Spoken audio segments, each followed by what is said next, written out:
দরকারটা কি? দয়াল নবীজি ভালো। দয়াল নবী বিনে গয়াপন বলতে কেহ নাই সংসারে। কত মায়ার ডাক দয়াল নবী। কি নবী? জোরে বলেন না, কি নবী? ইল্লাল্লাহু মুহাম্মাদুর রাসূলুল্লাহ সাল্লাল্লাহু আলাইহি সাল্লাম। প্রশ্ন সংক্ষেপে বলবো। প্রশ্নকারী সালাম দিয়েছেন, আপনারা সবাই উত্তর দিবেন। আসসালামু আলাইকুম। হুজুর, অনেকে নবী সাল্লাল্লাহু আলাইহি ওয়াসাল্লামকে বিশ্ব নবী বলে থাকেন। নবী সাল্লাল্লাহু আলাইহি ওয়াসাল্লামকে বিশ্ব নবী বলা যাবে কি? আমরা যারা সুন্নি, বাংলাদেশে যারা আমরা সুন্নি মতাদর্শী, আমরা আল্লাহ রসুল সাল্লাল্লাহু আলাইহি সাল্লামকে বিশ্ব নবী এই শব্দটা বলি না। কেন বলি না সেটা আপনাদের বলছি। বলবেন কি না বলবেন সেটা আপনার ব্যাপার, কিন্তু আমরা কেন বিশ্ব নবী বলি না সেই কারণটা আপনাদের সামনে তুলে ধরছি, তাহলে আপনাদের বিষয়টা বুঝতে সহজ হবে। আল্লাহ রসুল সাল্লাল্লাহু আলাইহি ওয়াসাল্লাম তিনি কতটুকু এরিয়ার জন্য নবী, এই দুইটা বিষয় আপনারা কোরআনুল কারীমের দুইটা আয়াত থেকে জানবেন। একটা সূরা আম্বিয়া এর 107 নম্বর আয়াত, আপনাদের অনেকের জানা আছে, আমার সাথে পড়ুন। বিসমিল্লাহির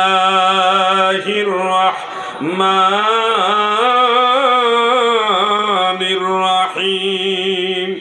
ওয়ামা আরসালনাকা ইল্লা রাহমাতাল লিল আলামিন। নবী গো, আমি আপনাকে সমগ্র সৃষ্টি জগতে রহমত বই অন্য কিছু হিসেবে প্রেরণ করিনি। মানে নবীজি শুধুমাত্র কোনো আলমের নবী নয়, কোনো এক জগতের নবী নয়, রহমত নয়। আমার নবীজি সমগ্র সৃষ্টি জগতের নবী এবং রহমত। এই হলো একটা আয়াত। আর একটা আয়াত আপনারা নোট করে রাখতে পারেন, সূরা ফুরকানের 1 নম্বর আয়াত। সূরা ফুরকানের প্রথম আয়াত আমার আল্লাহ বলেন, তাবারাকাল্লাযী নাযালাল ফুরকানা আলা আবদিহি লিয়াকুনা লিল আলামিনা নাযীরা। আমার আল্লাহ এখানে নবীজির নবুয়তের এরিয়ার কথা বলেছেন, লিয়াকুনা লিল আলামিনা নাযীরা, যেন আপনি সমগ্র সৃষ্টি জগতের জন্য ভীতি প্রদর্শনকারী হন। অর্থাৎ আমার নবীজি নবী হয়েছেন শুধুমাত্র এই বিশ্বের জন্য না, এই পৃথিবীর জন্য নয়। আমার নবীজি নবী, নবী শব্দের একটা অর্থ হলো বাশির ওয়ান নাজির, সুসংবাদদাতা, জান্নাতের সুসংবাদদাতা, জাহান্নামের ভীতি প্রদর্শনকারী। এই বাশির ওয়ান নাজির হলো নবী। নবী শব্দের একটা অর্থ হলো এটা, আর একটা অর্থ হলো মুখবিরুল গায়ব, গায়েবের সংবাদদাতা।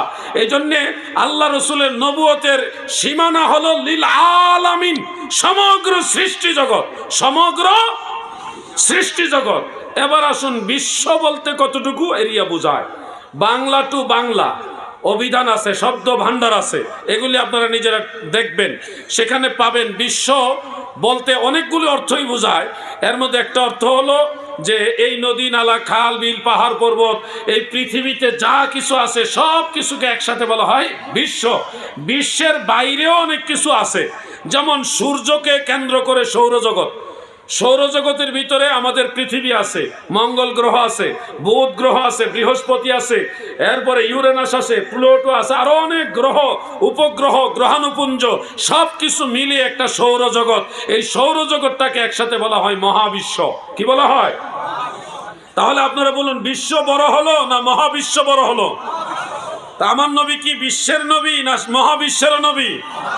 তো মহাবিশ্বের নবী না বলে বিশ্ব নবী যারা বলছেন, দেখেন নবীজির এরিয়া শুধু এই বিশ্ব না, আরো উপরে মহাবিশ্ব মানে সৌরজগৎ। এরকম সৌরজগৎ অসংখ্য, অগণিত, একাধিক, অসংখ্য সৌরজগৎ একসাথে মিলে, অসংখ্য সৌরজগৎ একত্রে মিলে একটা গ্যালাক্সি হয়। বলুন, আমার নবী কি বিশ্বের নবী না গ্যালাক্সির নবী? গ্যালাক্সির ভিতরে অসংখ্য সৌরজগৎ আছে, ওখানে শেষ না। এরকম অসংখ্য অগণিত গ্যালাক্সি একসাথে মিলে একটা ইউনিভার্স হয়, আমার নবী সেই ইউনিভার্সেরও নবী। শুধু এখানে শেষ নয়, এরকম অসংখ্য অগণিত ইউনিভার্স একসাথে মিলে একটা মাল্টিভার্স হয়, আমার নবী সেই মাল্টিভার্সেরও নবী। এখানে শেষ নয় গো, আমার দয়াল নবী আরো কত জগতের নবী শুনুন। অসংখ্য অগণিত মাল্টিভার্স একসাথে মিলে একটা সুপারভার্স হয়, আল্লাহর নবী সেই সুপারভার্সের নবী।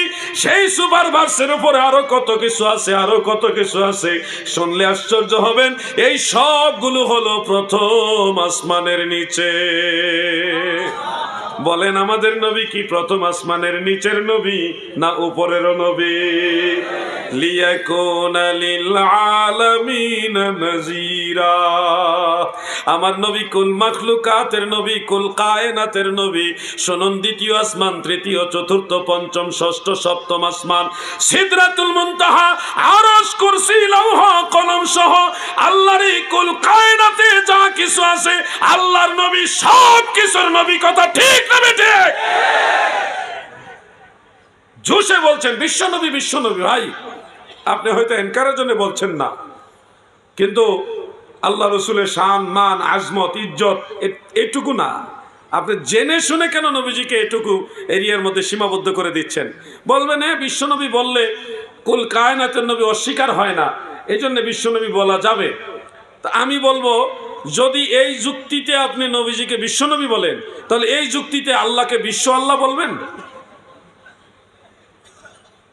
যে যুক্তিতে আল্লাহ রসুলকে আপনি বিশ্বনবী সাবিত করছেন বলার জন্য, ওই যুক্তিতে আল্লাহ তাআলাকে বিশ্ব আল্লাহ বলেন না কেন? আসল বিষয়টা হলো, ছলে বলে কৌশলে যে কোনো ভাবে আল্লাহ রসুল সাল্লাল্লাহু আলাইহি সাল্লামের ইজ্জতকে ছোট করার জন্যই তারা এই প্রসেসিংগুলি করে থাকে। দাদু, আমার নবীকে আমরা বিশ্ব নবী কেন বলি না? এবার কি বুঝতে পারছেন কিছুটা? আমার নবী কুল কায়নাতের নবী।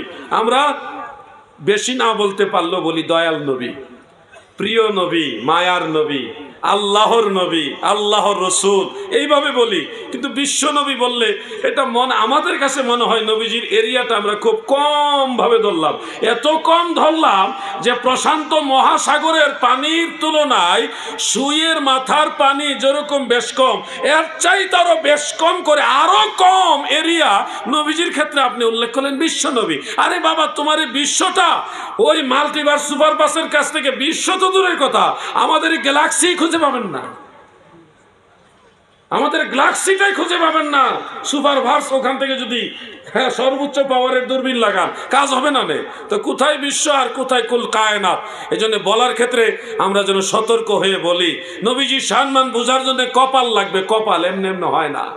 আরেকটা কথা বলি, যেটা বললে আশা করি আপনারা বেয়াদবি নেবেন না, আমার উপরে নাখুশ হবেন না, বেজার হবেন না। আমরা বাংলাদেশের সুন্নি আলেমরা দয়াল নবীজির নাম মুবারকের সাথে জনাব শব্দটা বলি না। আপনাদের এলাকায় বলেন, আপনাদের বলার পিছনে কোনো এনকার নাই, এটা আমরা জানি। আমরা কেন জনাবে রসুল্লাহ বলি না, এটার একটা কারণ বলতে চাই। আপনারা যদি প্রোটোকল হিসেবে সম্মানের যে উপাধিগুলো এগুলি লক্ষ্য করেন, তাহলে দেখবেন একজন চেয়ারম্যান, আপনাদের এলাকায় কি বলে আমি জানি না, চেয়ারম্যান বলে নাকি? হ্যাঁ, জেলা পরিষদের চেয়ারম্যান, এমএলএ, ওনার নামের সাথে জনাব শব্দটা ব্যবহার করা হয়। সাধারণত যারা সম্মানীয়, হাজার হাজার মানুষের চেয়ে একটু যারা সম্মানীয়, তাদেরকে আপনারা জনাব অমুক সাহেব বলেন, জনাব অমুক সাহেব, জনাব তমুক সাহেব বলেন। কিন্তু জনাবের চেয়েও আর একটু বড় সম্মানিত শব্দ হলো মাননীয়, মান্যবর। মান্যবর জনাবের চেয়ে আর একটু বড় সম্মানীয় শব্দ হলো মান্যবর। মান্যবরের চেয়ে আর একটু হাই কোয়ালিটির সম্মানীয় শব্দ হলো মাননীয়। মাননীয় এর চেয়ে আর একটু বড় সম্মানীয় শব্দ হলো মহামান্য। কথা বুঝতেছেন আপনারা? জনাব হইল একেবারে নিচের ক্লাসের সম্মানিত, আর এর উপরেরটা হলো মান্যবর। মান্যবরের উপরে হলো, বলেন না মাননীয়, বলেন এরপরেটা কি?